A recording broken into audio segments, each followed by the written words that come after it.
Welcome to another unboxing from theplayersaid.com. My name is Grant. Today I'm unboxing a recent arrival, Rebel Fury Battles of the American Civil War from GMT Games. This is Volume 1 in the Civil War Heritage Series, designed by Mark Herman. You can see that right here. And this game is kind of a throwback, I think, to some of the old quads where there's multiple battles and campaigns that were put into a box. So you can see here on the front, there are actually 6 different battles: Fredericksburg, Chancellorsville, Chickamauga, Chattanooga, the Wilderness, and Spotsylvania, all American Civil War games, or battles. So yeah, there are literally 6 games in this box. This Civil War Heritage Series is based on Mark's previous 2 smaller and simpler designs, Gettysburg and Waterloo, that found their way into C3I magazine. He's used that same system and put it into this box. He's already working on the next volume in the series, Grant. And yeah, name for me. No, not name for me. Obviously, Ulysses S. Grant, but it will also cover multiple battles. So very excited about this one. With Alexander's newfound interest in the American Civil War, I hope that we will play more of those games, because I've always had an interest, and I look forward to him exploring more. So, Rebel Fury. I wanted to read this part because I was reading this beforehand. Rebel Fury is the first volume in Mark Herman's Civil War Heritage Series that will eventually cover every major battle. Notice it says every major battle from the American Civil War. Rebel Fury is a refined version of Mark's 19th century low-complexity game system, as featured in his C3I magazine's Gettysburg and Waterloo designs. So that's kind of the focus of the series, and I think what he plans to do. Very interested in how those things turn out. But here's a look at the back of the box. You can see there are 3 different maps. So each of these maps is going to represent 2 different battles. So here's the contents here. Display cards, 2 display cards, player aids, 2 10-sided die, and then there's a custom red 6-sided die that looks very, very cool. 2 counter sheets, so it doesn't have a lot of counters. The rule book and a playbook, and here's a look at some of those counter samples. So it looks great. Great looking box on the side.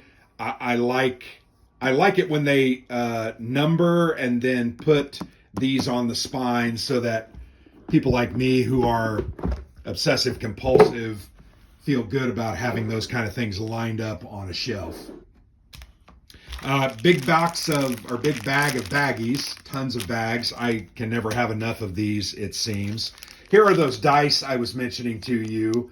Obviously, you have 2 10-siders, a gray and a blue one.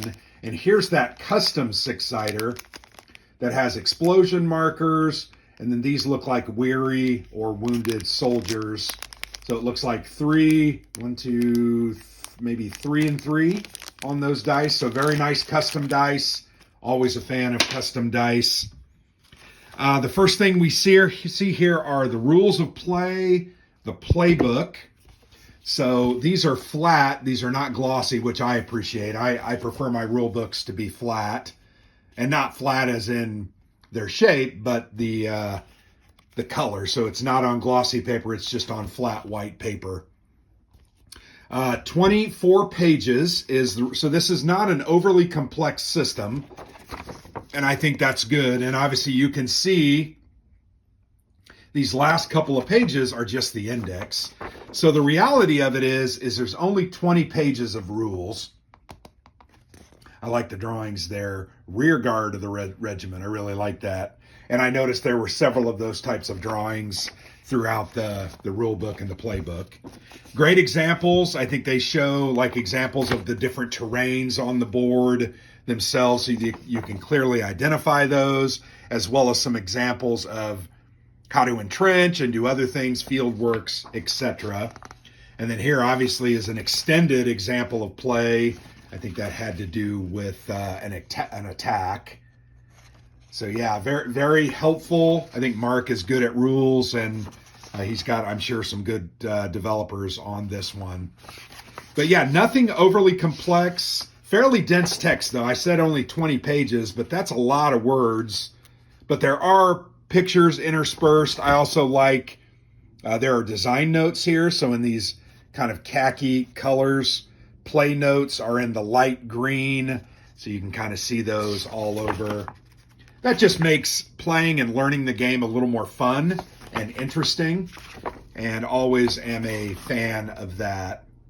So yeah, there's the rule book. 20 pages of rules, so not bad at all. Then you have a full playbook that takes you through all of the different battles. And I'm assuming that means setup. Scenarios and map alignment is listed here. General scenario setup conditions, reinforcement schedules, that type of things, which is nice. So here's the first one, the Battle of Fredericksburg, December of 1862. There are some optional solitaire rules, so that's pretty interesting. I might need to try to play those. But here's the setup in kind of charts, which is very helpful. The next scenario, Chancellorsville, Chickamauga. I visited that battle site a couple of times. Chattanooga. So yeah, very, very cool. These playbooks, and then there's Rebel Fury designer notes at the very end if you really want to understand better. And then there's an ode here to the memory of Rick Barber.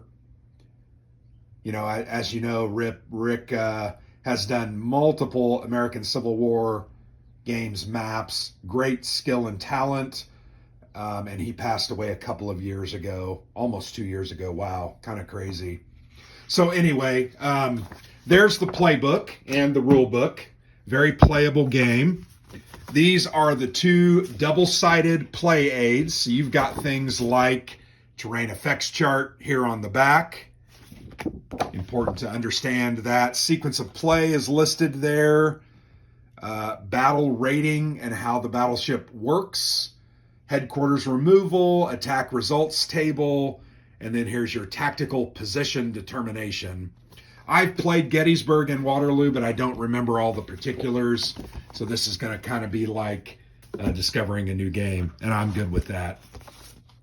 And then here's a couple of different, these are single-sided.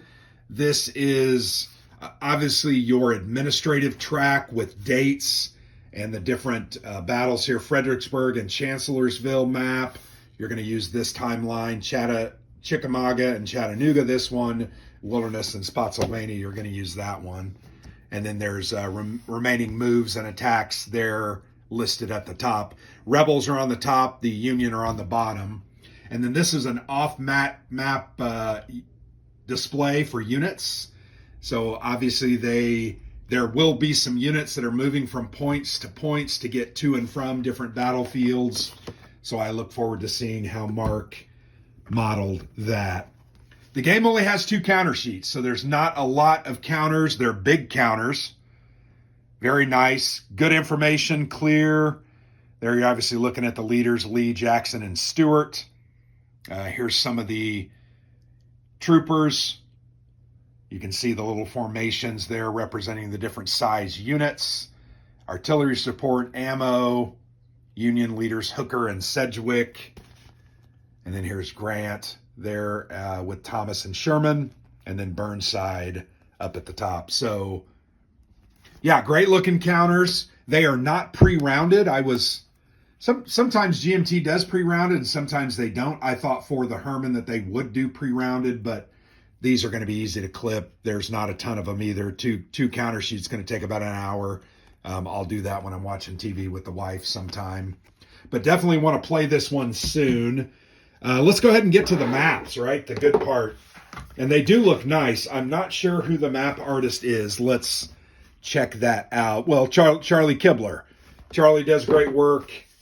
He's done games and maps for lots of different companies. Always does good work. Let's go ahead and open this one up. And this one is, let's see where it's, Chickamauga and Chattanooga. So you can see that's a big board.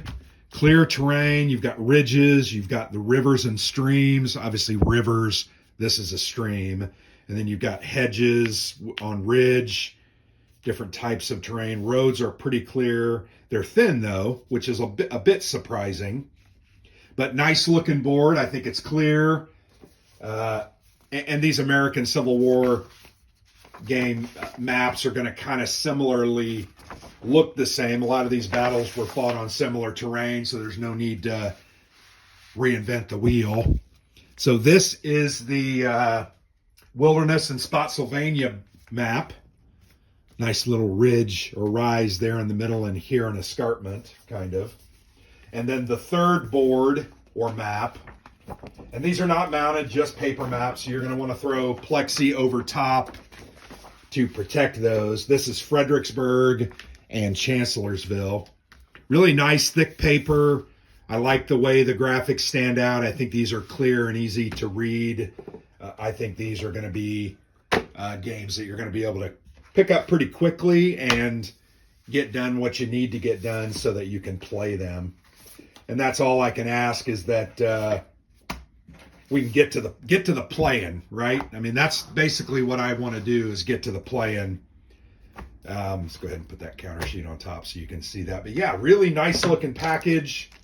No cards in this one. This is a true hex encounter style war game. But once again, not an overly complex and overly deep or overly difficult.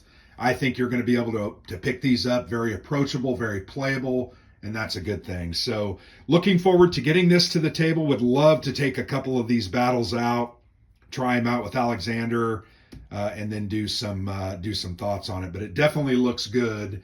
And as is typical, GMT Games has done a good job in the production. It looks great, and is out of good material. So definitely a good value here for your money. So thanks for watching here with me. I've been Grant for the Player's Aid.